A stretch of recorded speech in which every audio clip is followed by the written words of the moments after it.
का status teams की अगर हम यहाँ पर बात करें तो रिसेंटली जो है 2-3 कप्तान अलग-अलग एशिया टीम्स के चेंज हुए। जी हाँ, यूएई ने अपना जो कप्तान है वो चेंज किया और मेरे ख्याल से हरप्रीत सिंह को उन्होंने बनाया। जी हाँ, वो कप्तान बने और उसके बाद अगर हम देखें स्कॉट एडवर्ड्स ने जो है वो स्टेप डाउन कर दिया अपने कप्तानी से और उनकी जगह पे बेस्ट डिलीट को अपॉइंट किया गया। बेस्ट डिलीट ने अभी तक शुरुआत नहीं करी है लेकिन अगला मैच जब भी इंग्लैंड खेलेगा वही कप्तानी करेंगे। और अब कल निकल कर ये यहाँ पर हमारे सामने आया कि नेपाल क्रिकेट टीम ने जो क्रिकेट बोर्ड है उनके उन्होंने रोहित पौडेल को यहाँ पर कहीं ना कहीं हटा दिया है ओडीआई कप्तानी से। T20 ऐसे वो पहले हटा चुके हैं, दीपेंद्र सिंह ऐरी कर रहे थे लेकिन ओडीआई में वो बने हुए थे, लेकिन ओडीआई में भी उन्हें अब यहाँ पर हटा दिया गया है कप्तानी से। उनकी जगह पर संदीप लामिछाने, जी हाँ, जो पहले भी कप्तानी कर रहे थे उसके बाद काफी कुछ घटा सब रहा, उसके बारे में बात करने की जरूरत नहीं है, लेकिन उससे पहले वो कप्तानी कर चुके थे और वापस उन्होंने यहाँ पर रीअपॉइंट किया गया और संदीप लामिछाने को ओडीआई टीम का कप्तान बनाया गया। और इसकी जो अनाउंसमेंट इस तरह से हुई कि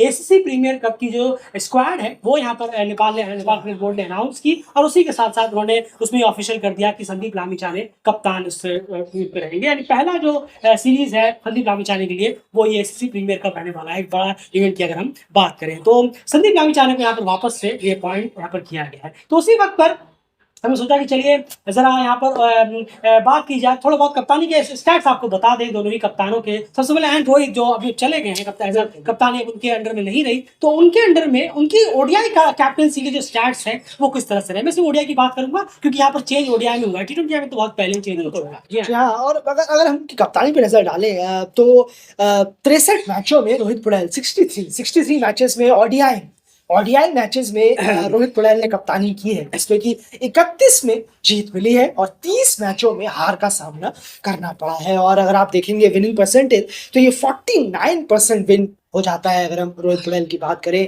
63 में 31 विन्स 30 लॉस और 2 नॉट रिजल्ट रहे थे। बिल्कुल जी हाँ आपने। और batting average as a captain देखें तो 27 का बैटिंग एवरेज है उनका एज अ कैप्टन। अगर हम बतौर कप्तान देखें 27 का बैटिंग एवरेज है। और नॉन कैप्टन अगर हम देखें जब वो कप्तान बनने से पहले, बिल्कुल कप्तान बनने से पहले उनका एवरेज था 39 का। तो आप क्लियरली ग्राफ कप्तानी का प्रेशर दिख रहा है उनकी बैटिंग में, दिख रहा है क्लियर। बिल्कुल सही कहा है आपने, 27 का एवरेज है एज अ कैप्टन और 39 यानी कि 39 का एवरेज है बिना कप्तानी के बिना कप्तान। जी हाँ, तो काफी हमें अच्छा यहाँ एवरेज दिख रहा है एज अ कैप्टन और एज अ नॉन कैप्टन। बिल्कुल सही कहा आपने। तो ये क्लियरली इतना तो क्लियरली इस नंबर से समझ में आ रहा है कि एज अ कैप्टन वो प्रेशर में ज्यादा थे बल्लेबाजी में, क्योंकि जब वो कप्तान नहीं थे तब उनका 39 का बैटिंग एवरेज था ओडीआई में और जब वो कप्तान बने तो कप्तानी के पूरे एरिया में 27 का एवरेज आकर गिरा। तो ये रोहित के स्टैट्स है जहां पर 49% विनिंग परसेंटेज उनका ओडीआई में रहा। टीम ने एशिया कप उनके अंडर में उनके रहते हुए पहली बार क्वालिफाई किया एशिया कप के लिए भी, और भी क्रिकेट वर्ल्ड कप लीग 2 में तीसरे नंबर पर फिनिश किया था पिछले क्रिकेट वर्ल्ड कप 2 अगर बात करें, और वहीं से डायरेक्ट वर्ल्ड कप क्वालिफायर के लिए क्वालिफाई भी टीम ने कर दिया था। कुछ ये सब अचीवमेंट्स ओडीआई के तहत उनके अंडर में यहाँ पर रहे हैं।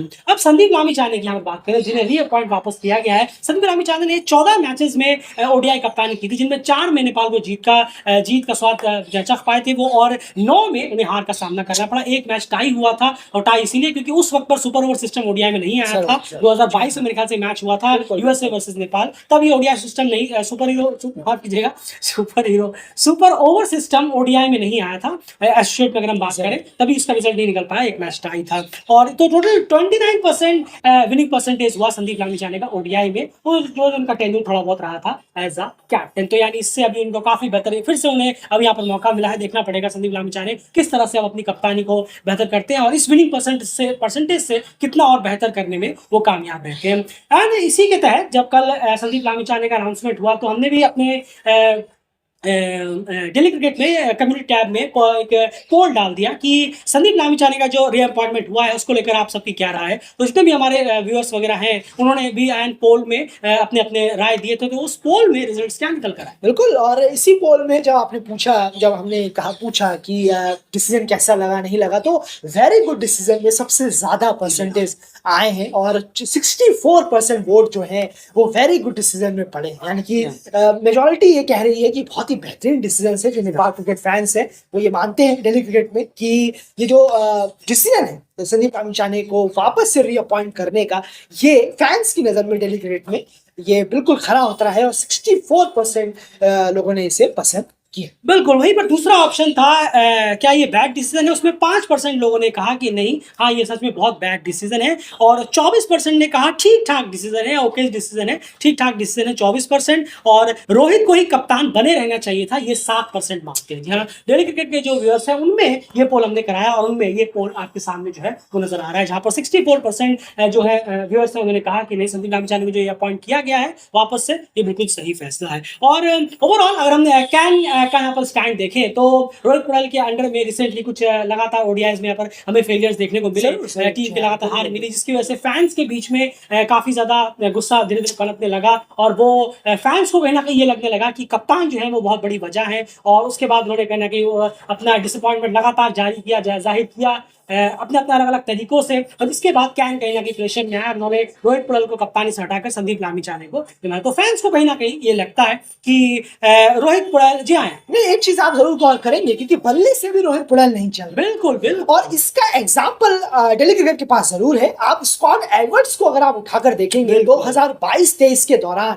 तो उनका बल्ला भी इतना नहीं चल रहा था कि ये बहुत अच्छा कर रहे हैं, लेकिन वो टीम के लिए रिजल्ट लेकर आ रहे हैं। बस यही तो बात है, और ये बात हमने अपने किसी एनालाइज में कही भी थी, मुझे याद नहीं आ रहा ठीक तरीके से, आज से एनालाइज किया किसी ना किसी में कहा होगा। बिल्कुल एग्जैक्टली हमारे यही वर्ड्स थे कि स्कॉट एडवर्ड्स रिजल्ट लेकर आ रहे हैं, इसलिए वो कप्तान बने हुए हैं। ये हमने किसी एनालाइज में कहा था, मुझे याद नहीं आ रहा, एग्जैक्टली हमारे वर्ड्स यही थे, और तब भी हुआ यही।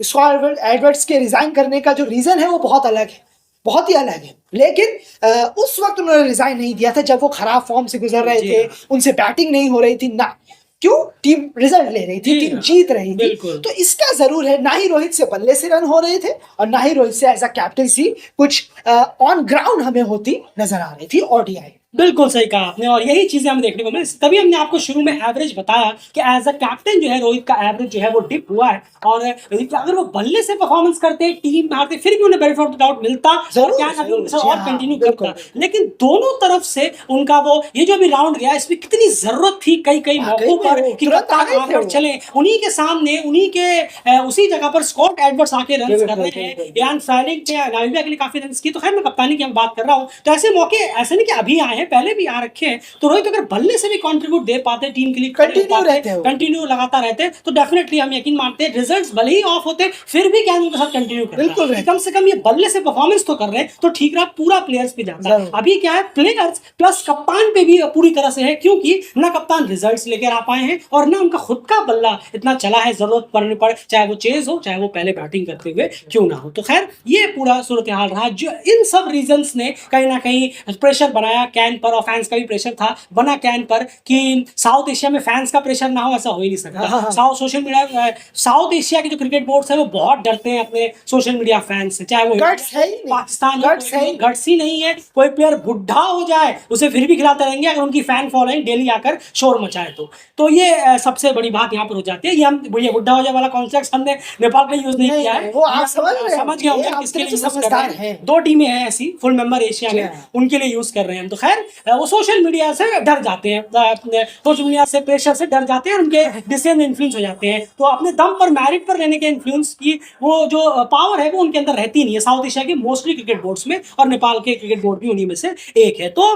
प्रेशर बना, और ये सब कुछ रीजन से, और ऐसा नहीं कि सिर्फ प्रेशर ही था, रोहित की खराब परफॉर्मेंस भी इसके पीछे बहुत बड़ा रीजन था, समझाया एज अ कप्तान भी और एज अ बल्लेबाज भी। और खैर जी आए एक छोटा सा जल्दी से सवाल, और ये आप लोग आपसे भी है जो हमें सुन रहे हैं, आप भी जल्दी से अगर आपको लगता हो इसका सही तो आप जरूर जवाब दीजिएगा कि क्या आपको लगता है कि टीम में प्लेयर का ज्यादा बदलाव नहीं हुआ है लेकिन विलेन के तौर पर रोहित पटेल उभर कर आ गए? बिल्कुल, मैं सवाल ही अगला उठाने ही वाला था, क्योंकि प्रीमियर कप की स्क्वाड में ज्यादा फेरबदल नहीं हुए हैं बजाय एक कुशल गुरतेल के, और सोमपाल कामी अपने रीजन की वजह से बाहर। बिल्कुल, तो कहीं ना कहीं ये थोड़ी सोचने वाली विलेन बन गए शायद। बिल्कुल, मैं लास्ट में इस वीडियो की एंडिंग ऐसे ही करने वाला था कि क्या आपको लगता है, मैं बार बार फैंस प्रेशर क्यों कह रहा हूं, क्योंकि क्या वो फैंस को लगता है कि कप्तान बदल देने से रिजल्ट्स बदल जाएंगे?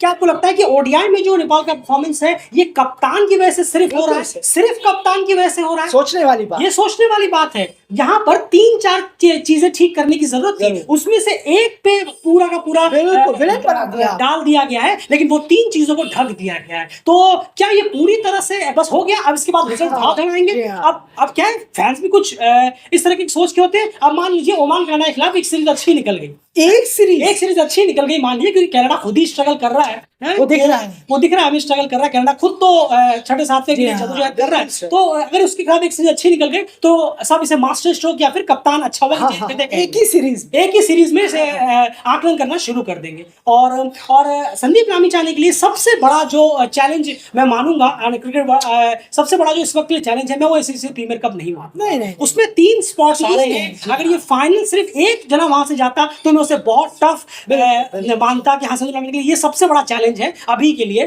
संदीप लामिछाने को इसे क्रैक करना है। 3 स्पॉट्स है, मुझे नहीं लगता कोई भी दिक्कत होगी नेपाल को उस एशिया प्रीमियर कप में क्वालिफाई करने के लिए। एशिया कप की अगर बात करें तो संदीप लामिछाने की सबसे बड़ा फिलहाल के लिए जो टेस्ट चैलेंज है वो कौन सा रहेगा, वो रहेगा क्रिकेट वर्ल्ड कप लीग 2 का जो राउंड है नेपाल का आखिरी, वो है ओमान और कनाडा के खिलाफ। वहां पर खास करके ओमान के खिलाफ जो मैचेस होंगे वहां पर देखने वाली बात होगी कि वहां पर न्यू कप्तान किस तरह से अपनी टैक्टिक्स बनाते हैं और किस तरह से ओमान के खिलाफ जीत दर्ज करने में कामयाब रहते हैं। तो खैर यही पूरा सवाल है कि क्या आपको लगता है कि सिर्फ कप्तान बदल देने से सूरत और रिजल्ट्स बदलने शुरू हो जाएंगे? और लॉन्ग रन पर ये नहीं कि एक सीरीज, ये प्रॉब्लम भी होती है फैंस की, एक सीरीज जीते वाह बेस्ट डिसीजन था, उसके बाद 3 हार जाएंगे, फिर वही चालू हो जाएंगे, ये उनका हटाओ, उनको हटाओ, इसको हटाओ, उसको हटाओ। तो आपने तो कहा था कि कप्तान चेंज करने से सब ठीक हो जाएगा, फिर अब प्लेयरों पे ठीकरा क्यों फोड़ रहे हैं? तो ये सोचने वाली बात है। 3-4 चीजें ठीक करने की जरूरत थी, एक पर ठीकरा फोड़ दिया गया है, वो 2-3 चीजें अभी के अभी वहीं पर हैं। और एक चीज और है, अब किसी प्लेयर को आप लेकर आए हैं, मान लीजिए उनके 3-4 मैच खराब गए, आप उसे फिर बाहर बिठा देंगे, फिर उनको लेकर आ जाएंगे। बस आप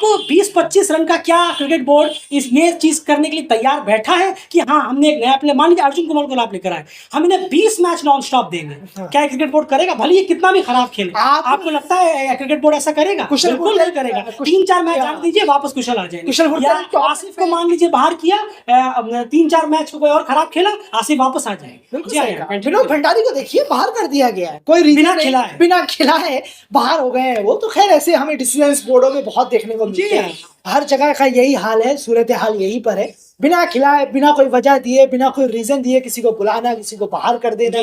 तो खैर हमारा मेन सवाल वही था कि जो एक पे ठीकरा फोड़कर सब कुछ छुपा दिया, मिट्टी से ढक दिया, क्या ये काफी है या ये कहीं फटेगा और फिर फिर से कहीं प्रॉब्लम खड़ी ना कर? बिल्कुल। और जो नए प्लेयर को आप लेकर आए हैं, एक आध जो भी लेकर आए हैं, अर्जुन कुमार वगैरह को जो आप लेकर आए हैं, क्या इन्हें लॉन्ग मौके मिलेंगे? ऐसा तो नहीं कि 3-4 मैचों में खराब खेला, सब मजाक उड़ाने लग गए, इन्हें साइड कर दिया, कुशल पुरतल या जो भी, जिनको भी बाहर, खाली कुशल नहीं, मान लो कभी आसिफ को निकाला गया की जगह अभी मान लो कभी आसिफ को निकाल दिया गया, कभी भीम को निकाल दिया, किसी को भी आगे निकाल दिया गया, फिर 3-4 मैच नए प्लेयर को आप देंगे, वो अगर नहीं कर पाए तो क्या आप फिर उन्हें वापस ले आएंगे? तो फिर फायदा क्या हुआ चेंज करने का? आपने लॉन्ग रन तो दिया नहीं। तो ये 2 चीजें बहुत इंपॉर्टेंट है। क्या नए प्लेयर्स को लंबा रन मिलेगा? ये सबसे बड़ा क्वेश्चन है। और क्या सिर्फ कप्तान आपने चेंज किया, ठीक है, रिजल्ट इसमें होता है कि क्यों प्रेशर बना, क्योंकि रोहित पटेल ना बल्ले से रन कर रहे हैं, ना उनके अंडर में रिजल्ट्स आ रहे हैं, ओडीआई में मैं बात कर रहा हूं यहाँ पर, तो वो ठीक है, एक उसमें से रीजन हो गया। बाकी 2-3 चीजें उस पर आपने कोई भी वर्क नहीं किया, ये सबसे बड़ा सवाल यहाँ जरूर हो जाता है। बाकी संदीप लामिछाने को ऑल द बेस्ट, वापस से उनके ऊपर टीम भरोसा कर रही है और फैंस ने भी भरोसा किया, तो उम्मीद करेंगे कि वो बेटर करे और अच्छा परफॉर्मेंस निकाल कर दे। पहला स्ट्रिंग बहुत खराब किया, पहला स्ट्रिंग खराब नहीं है, डिजास्टर कहेंगे उसे। 29% विनिंग परसेंटेज, ये डिजास्टर कहते हैं, खराब भी नहीं कहते हैं। तो खैर उम्मीद करके कोई इशू भी हुआ तो वो भी दोबारा, जी हाँ, फिर हाँ वो भी हम एक्सपेक्ट करेंगे कि कोई इशू ना हो वापस से दोबारा। संदीप जब कप्तान बने थे पिछली बार, आप सबको बखूबी याद है, टीम में काफी ज्यादा इशू हो गए थे, अनबन चल रही थी, ओपन था, पूरा ओपन आ गया, वो स्टोरीज, करंट केसेस, नेपाल कहानी, वो सब हमने भी देखा है। हम भी पिछले 5 साल से नेपाल क्रिकेट को लगातार कवर कर रहे हैं, तो हमने भी देखा था। उम्मीद करेंगे इस तरह की चीजें बिल्कुल ना हो, एक अच्छे माहौल में चीजें हो और टीम का रिजल्ट का ग्राफ ऊपर जाए, और संदीप किस तरह से अपनी कप्तानी में बदलाव लाते हैं, ये भी देखने वाली बात होगी। उन 14 मैचों में संदीप कप्तानी हमने देखी है, अब क्या नया संदीप परोसने वाले हैं, इस पे नजर क्रिकेट की लगातार बनी रहेगी। फिलहाल इस वीडियो में इतना ही। वीडियो को शेयर करिए अपने ग्रुप्स में, अपने फ्रेंड सर्कल में, चैनल को सब्सक्राइब कर लीजिए, लगातार वीडियोस यहाँ पर आती रहेंगी। हमारे पेज फेसबुक पेज को फॉलो करना मत